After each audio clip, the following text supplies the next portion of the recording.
राधे राधे आप सभी को। इस वीडियो में हम लोग देखेंगे यूपी पुलिस का जो 17 फरवरी को पेपर हुआ है फर्स्ट शिफ्ट का, उसमें हिंदी का जो पेपर था उसको देखा जाएगा। तो ये आप लोग पूरा पेपर देख लीजिए कैसा हुआ है, ठीक। उसके बाद हिंदी को देखा जाएगा। तो ये सब प्रश्न पूछा है, रीजनिंग का है, इसको देख लीजिए पूरा आप लोग।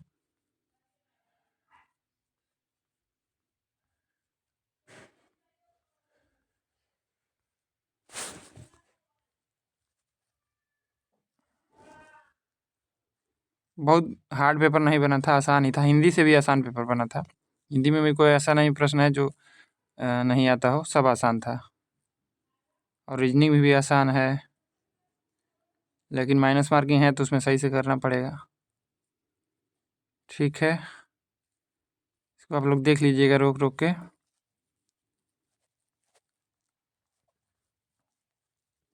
और हम लोगों का प्रश्न कब से शुरू हो जाएगा? देखिए, कुमार संभव पूछा है, ठीक। कालिदास की है, आसान ही पूछा है सब। और ये पूछा बनारस हिंदू यूनिवर्सिटी के बनारस हिंदू विश्वविद्यालय की स्थापना पंडित मदन मोहन मालवीय जी ने निम्नलिखित में किसके सहयोग से की थी? ठीक है, उत्तर प्रदेश का राज्य वृक्ष है। और अकबर का मकबरा निम्नलिखित में से किस स्थान पर स्थित है? प्रश्न कोई हार्ड नहीं थे, ठीक है। और कहाँ से शुरू होता है हम लोग का हिंदी का? 99 से शुरू हो रहा है, ठीक। तो देखा जाए 99 नंबर से। ये हिंदी का पेपर है, इसको देख लिया जाए। तो देखिए इसमें क्या पूछा है, पूर्व और उत्तर के बीच की दिशा इस वाक्यांश के लिए एक शब्द निम्नलिखित में से कौन सा है? तो पूर्व और उत्तर की दिशा को ईशान कहा जाता है, बीच की दिशा को, ठीक। अब देखिए किस विकल्प में शब्द श्रुति सम्मत भिन्नार्थक का सही अर्थभेद है?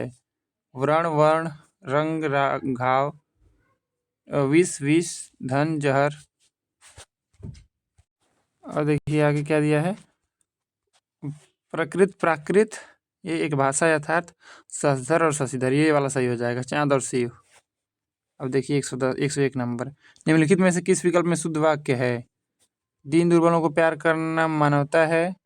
और लड़के अध्यापक को प्रश्न पूछते हैं, वो ऑफिस में बैठा मेरी प्रतीक्षा कर रहा है, 10 बजने को 15 मिनट है।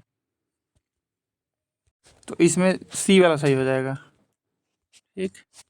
ये वाला, वो ऑफिस में बैठा मेरी प्रतीक्षा कर रहा है, ठीक। देखिए निम्नलिखित में से पुल्लिंग शब्द का चयन कीजिए। अजवायन, बिहार, पराधीनता, मुद्रिका, ठीक। तो इसमें क्या है ना, इसमें विहार सही हो जाएगा, ठीक। विहार पुल्लिंग हो जाएगा। आप लोग बुक में देख लीजिएगा, वासुदेवानंद प्रसाद की बुक जो है उसमें दिया है, ठीक है। अब देखिए आगे, निम्नलिखित में से किस शब्द का प्रयोग एक वचन में होता है? तो एक वचन में कौन होता है? ये जो कौन है इसमें, हाँ सोना, ठीक। ये सोना है, इसका एक वचन में प्रयोग होगा, क्योंकि इसका बहुवचन होता ही नहीं है। ये द्रव्यवाचक संज्ञाओं का, भाववाचक संज्ञाओं का बहुवचन नहीं होता है, ठीक। प्राण बहुवचन है, दर्शन भी, हस्ताक्षर भी। हे ईश्वर दया करो रेखांकित शब्द में कौन सा कारक है? तो देखिए यहाँ पे ये चिन्ह जो बना है ये संबोधन कारक का चिन्ह है। निम्नलिखित में से तद्भव शब्द कौन सा है? तो काज हो जाएगा, ठीक। ये काज हो जाएगा क्योंकि इसका कार्य होता है तत्सम। निम्नलिखित में से किस विकल्प में सभी शब्द तत्सम हैं? तो तत्सम इसमें कौन है सभी शब्द? देखिए पलंग का पर्यंक होता है, और डंडा ये तो देशज नहीं, तद्भव शब्द है, ठीक। डंडा देशज नहीं है। और कुम्हार गधा, ये नव्य स्वर्णकार जो है ये वाला हो जाएगा, क्योंकि कुम्हार का कुंभकार होता है। अब देखिए 107 नंबर, नलिनी और राजीव शब्द निम्नलिखित में से किस शब्द के पर्यायवाची हैं? तो ये कमल का होता है, ये तो आसान ही है। अब देखिए आगे, क्यों कब कौन से सर्वनाम के उदाहरण हैं? तो क्यों कब ये प्रश्नवाचक सर्वनाम हो जाएंगे। मुद्रालय शब्द के संधि विच्छेद का चयन कीजिए। तो मदिरा धन आलय हो जाएगा, ये वाला हो जाएगा, ठीक है। व्याकरण से ज़्यादा प्रश्न रहता है ये यूपी पुलिस में। अवतरण चिन्ह को और किस नाम से जाना जाता है? तो इसको उद्धरण चिन्ह के नाम से भी जाना जाता है। सही शब्द में किस प्रकार के संख्याबोधक विशेषण का प्रयोग है? तो इसमें क्या है ना, इसमें कन्फ्यूजन है, क्योंकि सत्सई जो है इसका मतलब होता है 700, ठीक। तो कहीं कहीं इसका अनिश्चित संख्याबोधक विशेषण मान रहा है, ठीक है। तो आंसर की में पता चलेगा, तब तक के लिए इसको मान लिया जाए अनिश्चित संख्याबोधक विशेषण। अब देखिए, राधा ने पायल से चिट्ठी लिखवाई, इस वाक्य में कौन सी क्रिया है? तो जो किसी से करवाया जाता है उसको प्रेरणार्थक क्रिया कहा जाता है। चिल्लाहट में कौन सा प्रत्यय है? तो इसमें आहट प्रत्यय है, ठीक, सी वाला। अभिभाषण शब्द में कौन सा उपसर्ग है? तो इसमें उपसर्ग पूछ रहा है, प्रत्यय नहीं पूछ रहा है, तो इसमें अभिभाषण में अभिप्रत्यय हो जाए, अब उपसर्ग हो जाएगा, ठीक। अब देखिए रक्त रंजित शब्द में कौन सा समास है? तो रक्त से रंजित है, तो इसमें ये तत्पुरुष समास हो जाएगा। अब देखिए 115 हो गया ना, 116 देखिए परोक्ष का विलोम शब्द है, तो परोक्ष का विलोम क्या होता है? प्रत्यक्ष होता है, ठीक, आंखों के सामने और ये आंखों से परे, परोक्ष। अब देखिए चमड़ी जाए पर दमड़ी न जाए लोकोक्ति का अर्थ निम्नलिखित में से कौन सा है? तो मतलब कि अत्यधिक कंजूस होना, ठीक।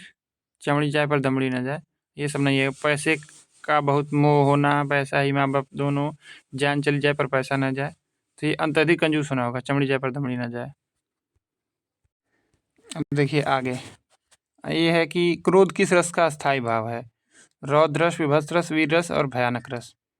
तो क्रोध क्या है, किस रस का है स्थायी भाव? तो ये रौद्र रस का है, ठीक, रौद्र रस का। सोरठा के द्वितीय और चतुर्थ चरण में कितनी मात्राएं होती हैं?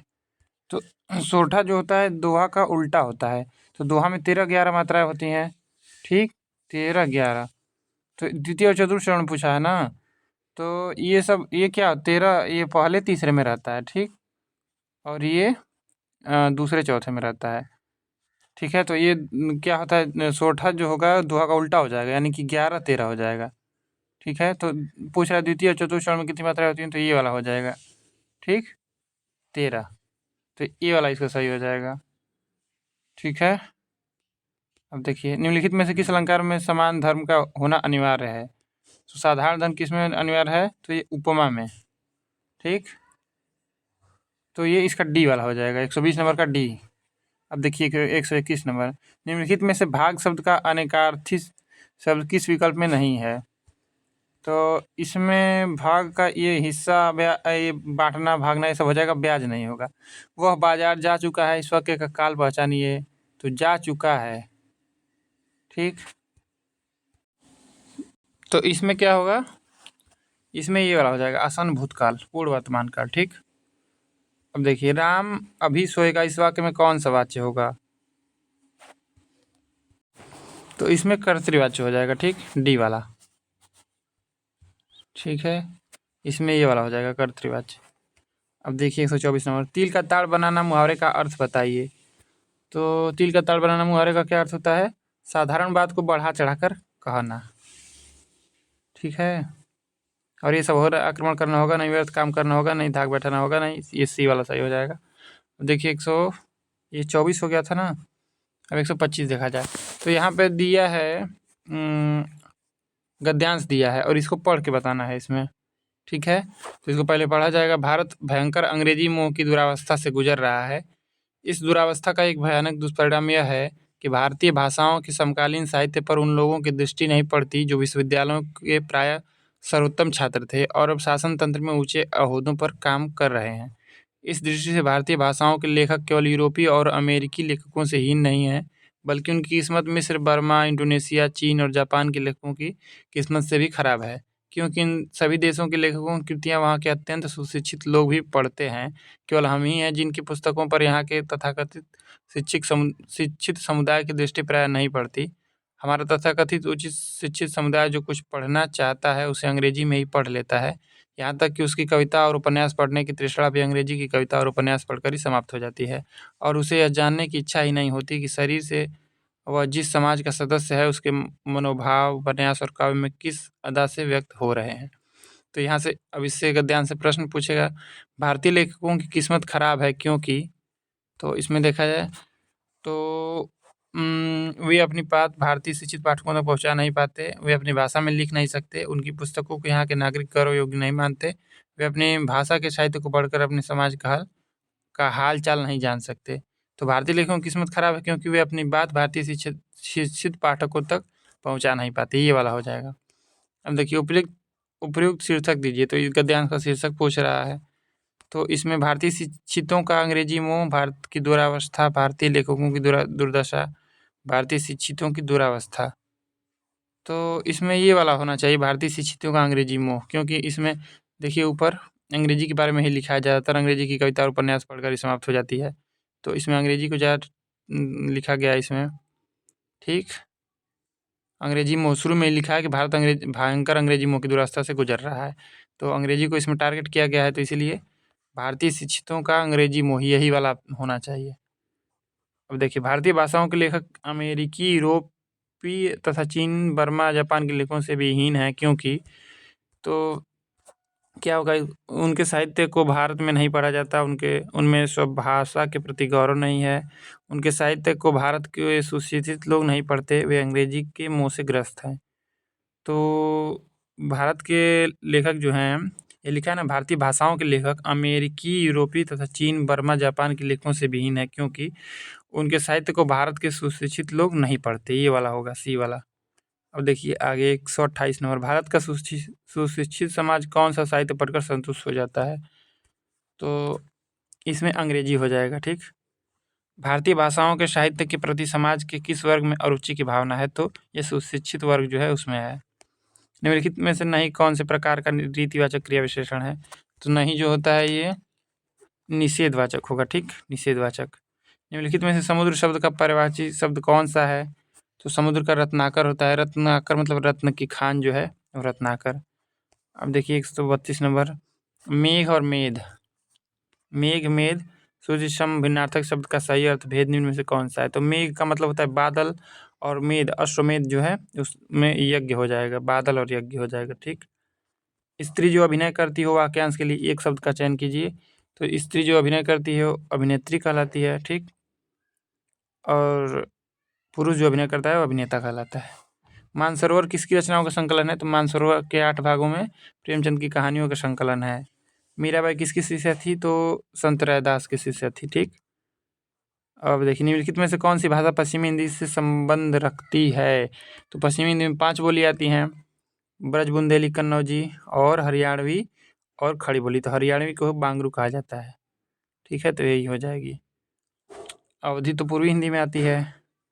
136 नंबर हो गया।